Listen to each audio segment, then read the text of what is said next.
Welcome to the Slightly New Being Bookish, where you're going to get 2 book reviews for the price of 1.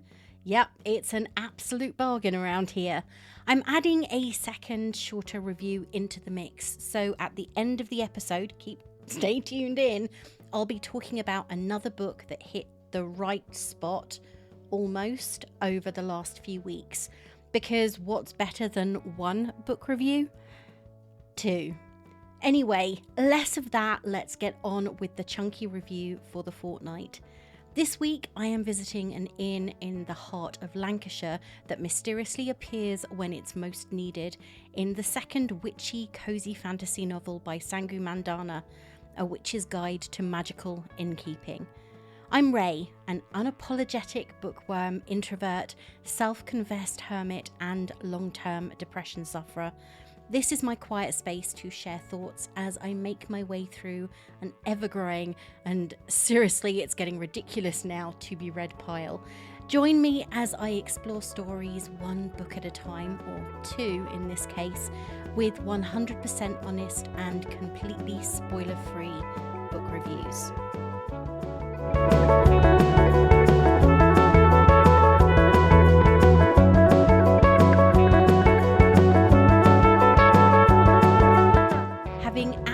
Loved The Very Secret Society of Irregular Witches, which came out in 2022.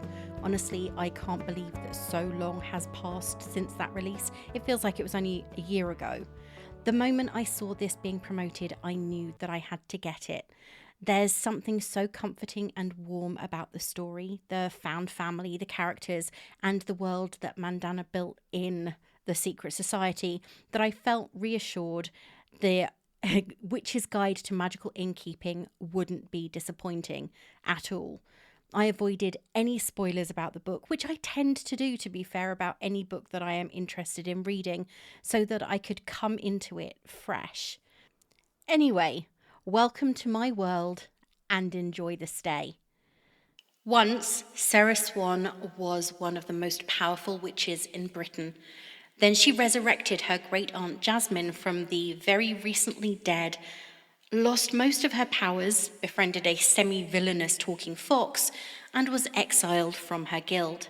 Now she helps Jasmine run an enhanced inn in Lancashire, where she deals with their quirky guests' shenanigans and longs for a future that seems lost, until she finds out about an old spell that could restore her power.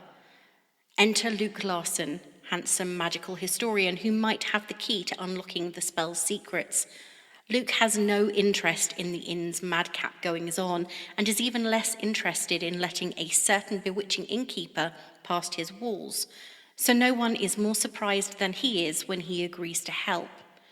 Running an inn, reclaiming lost power and staying 1 step ahead of the watchful guild is a lot for anyone. But Sera is about to discover she doesn't have to do it alone, and that love might be the best magic of all. Sera Swan was once believed to be the most gifted witch of her generation and had a bright future ahead of her. Separated from her peers by the controlling Chancellor of the British Guild of Sorcery, Albert Gray, she was treated with a combination of fear and envy. However, her life took a sharp turn when, at 15, she broke one of the guild's most sacred laws, encouraged by a talking fox and transformed witch Clemmy to save the life of her beloved great-aunt Jasmine, who died suddenly while working in the garden of the inn where Sera and Jasmine had made their home. The spell worked.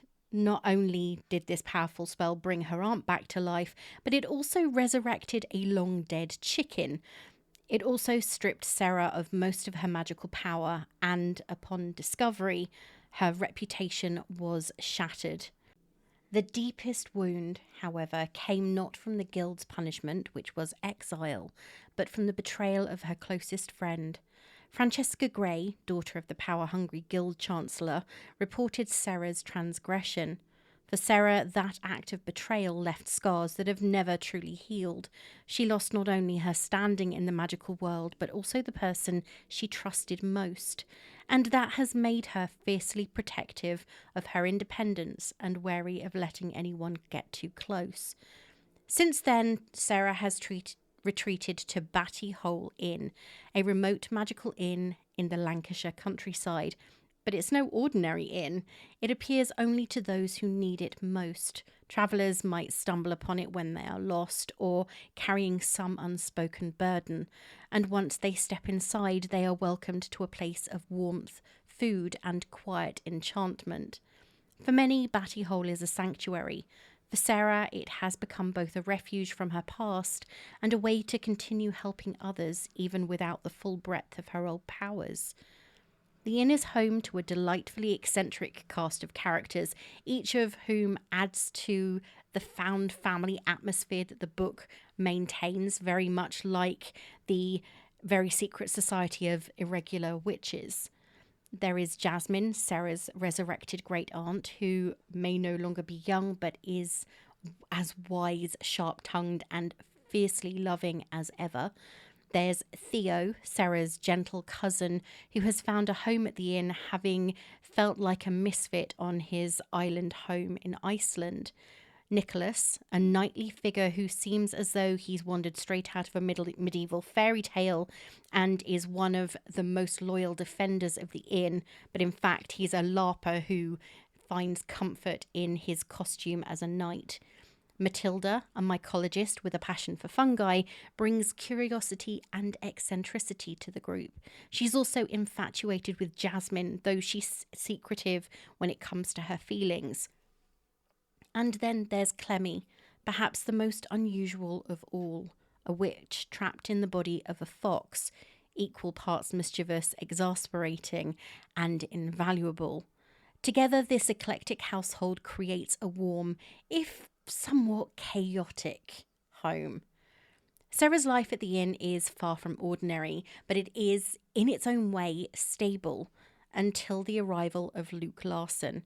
Luke is a magical historian, deeply serious and very much by the book, whose life couldn't look more different from Sera's if they tried. He also happens to share a complicated history with her. Years ago, the two shared a brief but memorable connection that neither has entirely forgotten, though they do both need to be reminded of it. Now, Luke arrives at the inn with his younger sister, Posy, a girl with unstable and frightening magic that she can't control. Posy is autistic, and her care has been Luke's responsibility since his parents decided they were unable to look after a child whose magic was uncontrollable. When he arrives at the inn, which appears unexpectedly during a drive to his boss's cottage in Lytham St Anne's, he is relieved for the break. However, the cottage he is sent to is a dentist, his sat-nav fails, and his phone is out of reach when he needs it, added to the fact that his boss is not answering his calls. And then, out of nowhere, Batty Hole Inn appears. Though Luke has every intention of keeping his distance, both he and Posy quickly become entangled in the inn's rhythms and in Sera's world. At the same time as all of this is happening, Sera discovers hints of an ancient spell that might just be able to restore her lost powers. The possibility of regaining what she once sacrificed stirs up long-buried hopes and fears. Finally, she might get back to the person she was. But pursuing that spell also risks drawing the attention of the Guild of Witches, who still keep a very close eye on her, suspicious of her motivations. In particular, Albert Gray, the same guild leader, wow, tongue-tied, whose daughter betrayed Sera years ago. He's made it his mission to control or eliminate anything that might upset the guild's strict order. For Albert, Sera represents a dangerous combination of power, defiance, and independence, and he is always looking for reasons to interfere in her life. Sera is in a quandary. She has, at her fingertips, the ability to get her powers back, but should she pursue it, even if it means risking the fragile peace that she has built for herself and for those she cares about? Can she trust Luke, despite their history and his loyalty to the rules she once broke? And beneath it all, can she ever truly recover from the betrayal that shaped her exile in the first place? Lost travellers and wounded souls find themselves at the doors of Batty Hole, as if they've been guided there by fate. And the inn seems to know when someone is ready for comfort, rest, or even a new beginning, and changes within the inn while Sera is pondering her fate, her own future, seem to indicate that she should take this risk. While Sera's relationship with Luke continues to grow, developing into a bond that neither wants to accept at that moment, despite the fact that Sera's goal to resurrect her powers is counter to Luke's desire to follow the rules. While staying at the inn, his attitude to the guild has changed considerably as he has become far more aware of the corruption that has been at the core of the organization for many years. There is a lot at risk, and no one is more aware of that than Sera, but she knows she has to take a chance because to ignore the fact that her stars, the very indicator of her powers, are disappearing and that the magic at the inn is becoming more unpredictable is dangerous. Performing the ritual could cause more trouble than it solves, but not trying could be even worse. Even though she's finally opened her heart to the people who have made Batty Hole their home, especially Luke, who's become more important to her than she wants to acknowledge, for fear that it will open her up to more pain and remind her of the abandonment she's already experienced from her immediate family and the guild.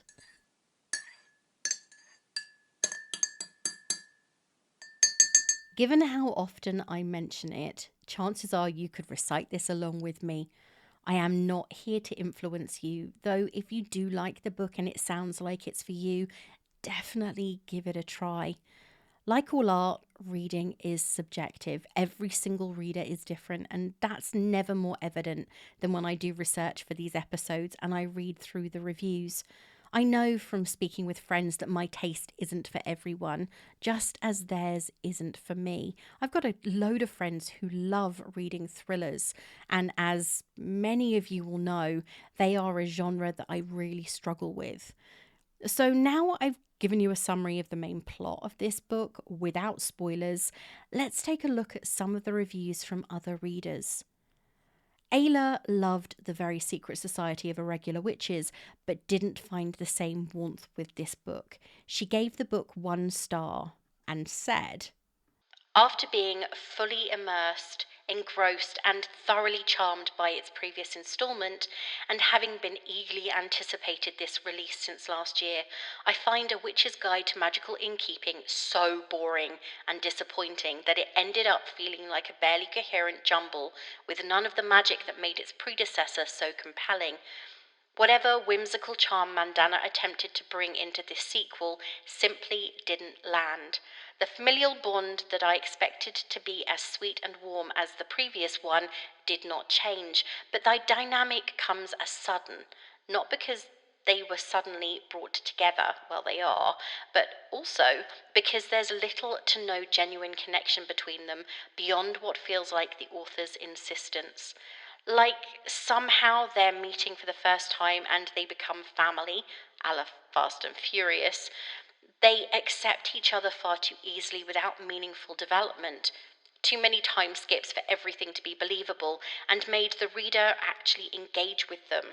There's also one character that's very poorly developed, but also aiming for a sarcastic or witty personality, but it completely misses the mark and comes across as an egotistical jerk and got promoted. Spoiler. And because main character is cartoonishly so kind-hearted and oddly so is everyone else, just accept it without question, and it baffles me. Okay, they throw a jab here and there, and the inn does not accept bad people, but given everything that has happened and how this self-absorbed character with "what about me" syndrome level 99 behaved, I don't think she should be allowed in there in the first place. It does not make sense, and for the record, nobody is likable here. The conflicts and challenges are oversimplified by characters supposedly in their 30s to 50s. Given their age and life experience, I expected more depth and nuance. The story reads more like a young adult novel, ergo, it undercuts its potential impact.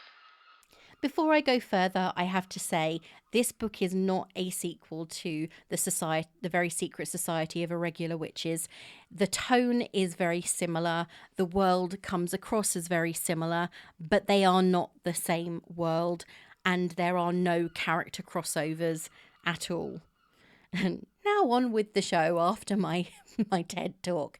It's always interesting to see the reviews of people who really dislike a book. Often the reviews are incredibly long and very detailed, especially when the book is written in the fantasy genre. However, that was not exactly the case with this one. Sometimes I will take a look at the other books on the reader's shelves to see if we share any views or have favourite books in common. But Ayla already mentioned that she enjoyed Irregular Witches, and that was one of my favourite 2022 reads. So perhaps this was just a blip. On Goodreads, the overall rating for A Witch's Guide to Magical Innkeeping is 4.16, and on Storygraph, it's a little bit higher at 4.27. A Witch's Guide to Magical Innkeeping was released in July this year, 2025. At the moment, the book has 12,780 ratings and 2,791 full reviews on Goodreads. And over on Storygraph, it has 4,022 reviews, because over there it doesn't separate out whether the book and the book reviews and the book ratings are separated, but you can just give a rating. I have to admit, I do prefer Storygraph's rating system. Kelsey gave the book 4.5 stars, and due to the oft-debated, as I just mentioned, and definitely neglected rating system on Goodreads, uprated it to 5 stars. She said, "My name is Sera Swan. My magic is a galaxy. I belong in the sky, but I stopped being able to fly. And maybe that would have been okay if I could have become a creature of the earth instead. But this world, down here, it doesn't want me." This was such an unexpected, emotional and beautiful story. A lot of this book ended up being unexpected for me. There ended up being a pretty great ensemble of characters, some that took some time getting used to, and others that were great from the start, but they all worked well together. Sarah and Luke were so entertaining, and I loved watching their relationship slowly bloom. But the heavy hitter here was 100% Sarah. Her journey to not only get her magic back, but also her mental health was peak. I was tearing up several times as she struggled with herself and her past, and it was just so similar emotionally to what I've gone through in my life, so I was connecting to her on several levels. This was a very character-driven story with not a lot of action to speak of. More cosy fantasy vibes, with the main storyline leaving a lot of space, the character development, and I enjoyed it so much.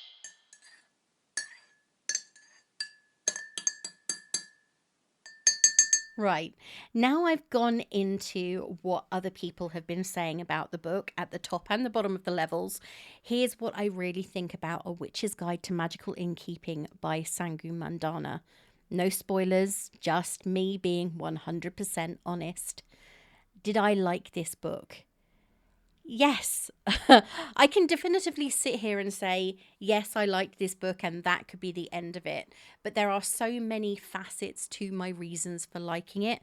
Did I rate it 5 stars? No, I gave it a 4, and there was a very good reason for that. Mostly, it wasn't quite for me to the standard of the Very Secret Society of Irregular Witches. I'm not sure what it was about that particular book. I'm not going to do a review of that one here, but there was something about the way that the characters were written and the story developed that really warmed my heart. However, this book and the characters slowly burrowed their way in. Sera is intriguing. She took on so much responsibility at an incredibly young age, and she would have been so much more isolated had she not done the spell to resurrect her great aunt when she died in the garden. Because she was 15 years old, she was being tutored at the guild headquarters where Luke works, And she was isolated from all her peers, from everybody that she was at the learning with. Everyone at the school was observing her. They were aware of the stories around her. She was incredibly powerful. She was untapped, untutored. And Albert Gray took her under his wing, but he was manipulating her because he was afraid of the fact that she was so strong. And had she been older when this occurred, she would have seen through his act as she did as an adult. And she would have been far more aware and in control of the fact that he was really he'd taken her under his wing, not because he wanted to tutor her, to teach her, to learn, to help her learn about the world that she was in, but to ensure that she would never be the person she had the potential to become. He wanted to ensure that she was always under his thumb. And when Jasmine passed away, had a heart attack in the garden of Batty Hole Inn, that power that she had within her and was kind of manipulated by Clemmy to using stripped her of the majority of her power, so she would no longer be as useful to Albert, which was a good thing. But it almost felt as though he took joy in disciplining her, joy in throwing her out into the cold, without contemplating that she was someone that could still have been welcome and contributing to the magical society as it was. I love the relationship between Jasmine and Sera. There's no resentment. Sera knows that what she did was the right thing. Yes, it was messing with nature and it was a forbidden casting, but she loves her great aunt. There's no anger or frustration at the fact that she sacrificed everything she had in her to bring her great aunt back to life. Her great aunt is the only person she had supporting her at that moment who was really caring about who she was and how she felt, and gave her love, because both her parents, who were non-magical, who were scared of their daughter and what she was capable of, had abandoned her to her great aunt and her great aunt's care. They had taken one look at what Sera was at her becoming her being a witch and said, oh no, thank you very much. They had money and resources, so they purchased this inn in the middle of nowhere, dumped her in the middle of it with her great aunt Jasmine, and said, bye, see you never. And essentially that's what they did. They left her there, and when she gained her majority, without even bothering to check in on her and everything else, given all the trauma she'd been through, they deeded the house over to her and left her to it. So the only support she'd really known that was without any ulterior motive was from her great aunt.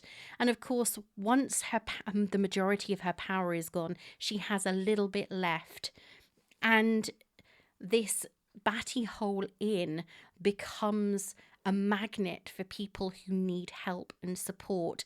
They're in their time of need. And she gets to meet all these fantastic people, because not only are there the guests that find this place when they're lost and they need somewhere to stay, but she has Matilda, the mycologist, who is fascinated with mushrooms, loves being around there. She's an unusual little woman who is enamored of Jasmine. And then you have the wonderful Nicholas, who is a LARPer. And through the story, you discover that Nicholas has a very poor relationship with his family. He's never fitted in. His father has expectations for him that he doesn't feel he can meet.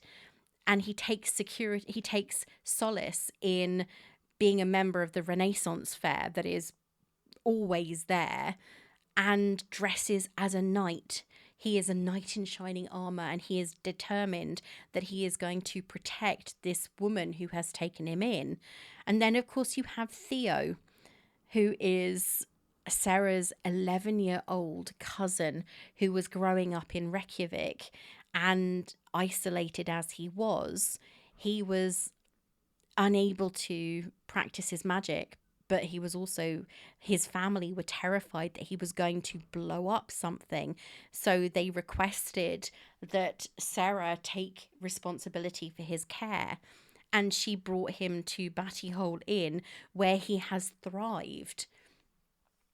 So we have all those people who are there, and they are the core of Sarah's family. These people who have come together, they found the inn in their time of need, and they are growing as a family.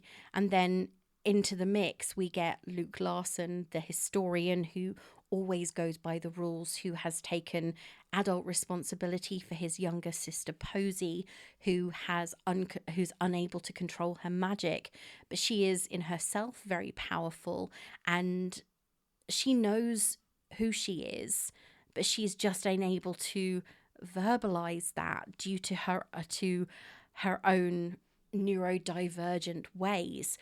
And I love the way that the family bonded together. They created this world where it wasn't insular, but it was protective. And Luke, when he arrives, is very distant. He doesn't want anything to do with this, though he is fascinated by Sera and this land she has created for herself. He wants to keep his distance, but he is unable to, because from the moment they meet, though obviously we do discover it's not the first time they have met, it's the first time they've really spoken, it is the chemistry on the page is almost electric, because there is this incredible connection between the two of them, despite the fact that they are polar opposites. Luke is very rigid, he's very rule following, he is determined that he is going to care for his sister, he's doing the right thing all the time, while Sera is far more, she's remote, because she's protecting her soul and herself. But there are also elements of her life that are very, very whimsical and out of control because of the nature of the home that she lives in and the environment that she grew up in. I absolutely loved the way that you slowly see these two people moving towards each other, and when they finally realize and they finally step out of each of their comfort zones, they realize that they complement each other in such a way that it would be foolish to not take a chance. Of course, behind the scenes, we also have all of these issues with Albert Gray and the Sorcerers Guild of the UK, and everything that Albert has been working towards behind the scenes, even though his daughter Francesca has now become the Chancellor of the Guild. He is still behind the scenes rattling everyone's cages and telling them exactly how they should vote, exactly what their opinions should be, exactly what they should be doing. And it's almost as though Francesca is a figurehead who has little to no control over anything. She is the title and nothing more, because her father is so adamant he is not going to lose power. He is, despite no longer holding the title, he is the one holding the reins. And whatever he does, he is a nasty piece of work. So there is a political aspect to this. It's about I wouldn't say it's full out rebellion, but it's the smaller acts that make the biggest difference. And you just, all the time you're reading about Albert and all the things he's done to Sera and all the ways that he's manipulated things to ensure that his control remains complete. You are desperately hoping for someone to stand up and go, not anymore, and punch him in the face, because he is one of those characters that is so immediately unlikable. I mean, he manipulated a young teenage girl when she was hugely vulnerable to ensure that he maintained power and had her under his thumb. He took pleasure in pushing her out into the blackness, into the darkness, with nothing as far as he was concerned. He takes pleasure in saying, I knew exactly what you were planning. I know what you're doing. You're never going to get one over on me. He is so smug about it all that he is immediately unlikable. And it's kind of like that, the Old Boys Network, which is incredibly close to how I would describe the Sorcerer's Guild in general. It is very much the Old Boys Network. And Mandanna produces this world that has created these characters you can absolutely stand up and support, wave your flags and say, yes, I can't wait for you to get your way. You really need this.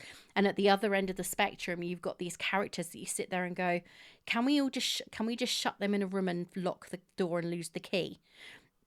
And I love that juxtaposition, the fact that she can create these characters that you're absolutely going for and saying yay, and then the other end you're going, no, I don't like them at all. And it's so real because that's how the real world is.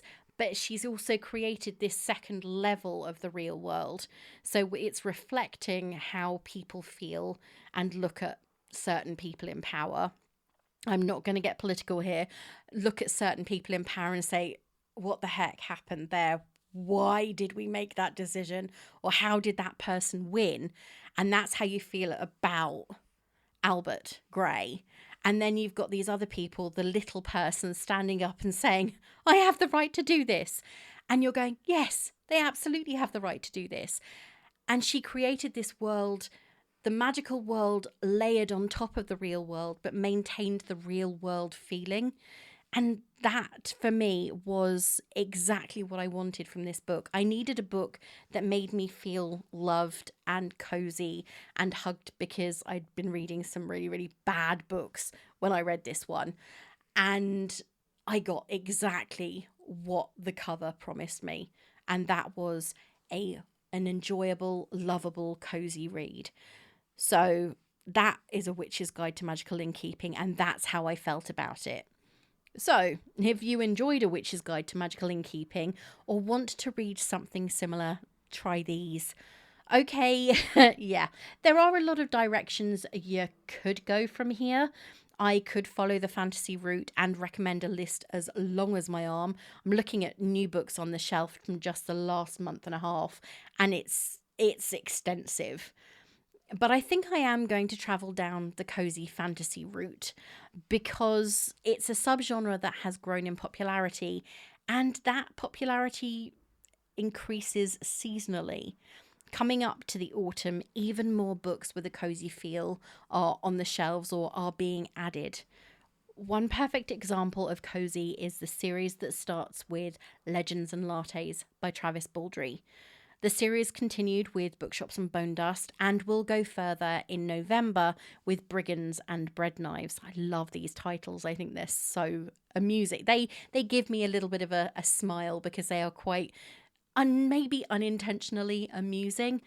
This latest instalment will follow the ongoing adventures of Fern, the foul-mouthed bookseller from Bookshops and Bone Dust. And if I'm being honest, I cannot wait to read more about her because she was an incredible, very amusing and strangely sympathetic character that I really enjoyed meeting. The next one's The Tomes and Tea Tetralogy by Rebecca Thorne. That came to an end last month, I believe, with the release of the final book, Alchemy and Tea, following the relationship between Chianthe and Raina as they run their bookshop with a tea shop and battle injustice being carried out throughout their kingdom, all while bringing up a litter of disruptive and mischievous dragons. So yeah, I loved this series. I haven't yet read Alchemy and a Cup of Tea. I received my previous copies as proofs and sadly I'm no longer on that particular proof list. So I am waiting for the final book to come out in paperback, or I might actually borrow it from the library if I can get a copy there, which is possibly doubtful because my library doesn't seem to have great stock. But anyway, I've already mentioned it a couple of times, but The Very Secret Society of Irregular Witches by Sangu Mandanna needs to be on this list. A story of found family, building connections, and finding yourself. No, it's just one of those books that I've already mentioned it several times, so I'm going to mention it again. I absolutely loved, and it was on my top 10 for 2022. No list, of course, would be complete without mentioning the man who many would consider the king of cozy fantasy, and that is TJ Klune. His novels, The House of the Cerulean Sea, sequel Somewhere Beyond the Sea, Under the Whispering Door, and In the Lives of Puppets are great fantasy novels that all gave me a warm, cozy feel when I read them. And I have kept the special editions on my shelf. I have to be honest, I preferred in the house in the Cerulean Sea to what I felt was a somewhat unnecessary sequel in Somewhere Beyond the Sea, but that's personal opinion, and this is not a review of that book.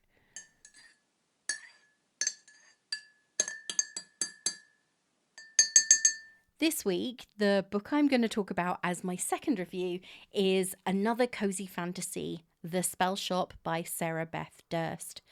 Unusually, though I did consider purchasing it when it came out in hardback, especially when it was all over my socials, this book was one where I waited for the paperback. And again, that is very unusual. I actually have far more hardbacks than paperbacks on my shelves. Unlike A Witch's Guide to Magical Innkeeping, the spell shop is based in a completely magical world. The world building is creative. We have a history, a great foundation for the story, and though magic doesn't play a huge part in the lives of the people our main character Keela meets when she arrives on Cultree, the island where she was born, it is important to the health and welfare of the islanders who are not magical practitioners. Keela flees to the island with her sarcastic and intelligent plant companion Kaz, following the destruction of her beloved library on Elysium during a political revolution that has a disastrous effect on the entire empire. She leaves on a boat without having any idea of what the outcome of the revolution is going to be, whether the death of the emperor who was flung over a building parapet and many of his ministers is going to mean that the revolutionaries are successful or not. She is completely unaware of what is going to happen next. On her first night on the island, living in the home her parents abandoned when they moved to the city, she meets her neighbour, Laren. Initially, there is caution between the two of them. Keela is afraid that people will realise she escaped from Elysium and, even worse, discover that she stole a couple of boxes of books that had previously been kept at the library, hidden from the general population. And there is that undertone of, if they were aware we had this, they would want access to it, and we have to be elite. Slowly, Keela finds her way in a land that feels unfamiliar to her. She's been isolated and in the library for a very long time because that's how she feels safe. With new friends in Laren and Redane and Alina and others from the island, she realises that she can help Cultree to protect itself from the troubles that have been increasing since the Empire changed for the worse. Still, she is afraid that she is going to be discovered and her escape from the revolutionaries will end in disaster. But now she is also concerned for the people that she has grown to care for. She eases into island life, and after experimenting a little with the books she stole from the library, discovers that she can use the spells to grow fruits and vegetables, bringing the dying island back to life. Keela learns eventually that she is more than the books she used to protect. She finds herself and takes more than a few steps outside her comfort zone in order to help the people who have grown to mean something to her. This book was, as you can tell, it was a fun read. There were moments when I had a warm smile on my face, and I enjoyed the characters. I loved the humour and the way that their stories developed and the way that their relationships built. Not only Keela and Laren, but her relationships with the others on the island, as well as the relationships between the islanders themselves. I thought the world building was subtle and clever, but there were moments when it felt as though it was irrelevant, if only because it just held no importance when it came to furthering the story, which was unfortunate. I'd have liked, sounds really weird, I'd have liked a front loading of the world building so I could get an idea of what happened not only in Elysium when Keela escaped from it, but also what happened in the islands surrounding the capital, in Coultry and others close by. I know that another book in this universe has been released this year, and though I did enjoy my visit to this world, the second book is a prequel about the librarian who created Kaz and other magical plants with personalities, emotions, and the ability to talk. And for some reason, it just didn't speak to me as loudly as other reviewers led me to believe it would. Overall, would I recommend The Spell Shop? Yes, I think it's a fun, light read, but having read it a short time after A Witch's Guide to Magical Innkeeping, it didn't quite match up to the welcoming hug I received when I entered Mandanna's world, so that's it kind of is in an awkward position. If I'd read it at another time, or I'd read it before I read A Witch's Guide to Magical Innkeeping, my feelings on it may have been very, very different. And I suppose that's really the problem with being a mood reader. Anyway, that's my review on The Spell Shop. I would recommend reading it. It is a nice, light-hearted read. There are the cozy fantasy elements, and I'd say it was definitely, given the whole growing and harvesting of fruits and making jams and pastries and things, I'd say it has a very autumnal feel to it. So we're coming to the perfect time of year to pick it up if you like cozy fantasy and haven't read this one already. Well, that's it for this week, and thank you so much for listening. If you're enjoying the show, why not share it with your friends and family, and leave a star rating on Apple Podcasts, Spotify, or wherever you listen. It really does help to increase outreach. You can find me on Instagram at beingbookish_pod, on X at being_bookish, and on TikTok at beingbookishreviews. Prefer reading? Head to beingbookish.co.uk for some spoiler-free reviews, my 2025 reading tracker, which I really need to update this week, and all the links to the podcast in one place. Until next time, this is me saying farewell.